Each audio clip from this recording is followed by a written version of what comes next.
بسم الله الرحمن الرحیم. نن درته په دې ویډیو کې یم چې په فیسبوک کې څه رقم د ویډیو د اتومات پلی کېده یا چلانېده مخنیوی وکړو. د دې لپاره راځو په ښي اړخ کې 3 لاینې ښکاري، په همدې 3 لاینو باندې کلیک کوو.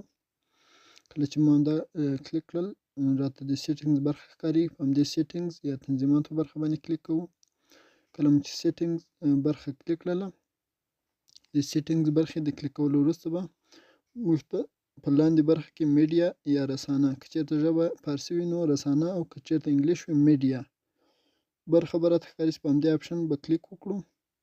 کله مو چې میډیا آپشن کلیک کړ، لاندې د آټو پلی ان فیډ اند سټوریز برخې ته به راشو. هلته به 3 چکس باکس لګېدلي وي. که چېرته لومړی چکس باکس آن کړو نو له موږ سره به ویډیو د موبایل د ډیټا د استفادې پر وخت او هم د وای فای د استفادې پر وخت را سره په اتوماتیک ډول چالانیږي. که چېرته راشو په دویم چکس باکس که چېرته موږ کلیک وکړو نو یوازې د وای فای پر وخت به ویډیو اتومات چالانیږي، خو د موبایل د ډیټا پر وخت به اتومات نه پلی کېږي.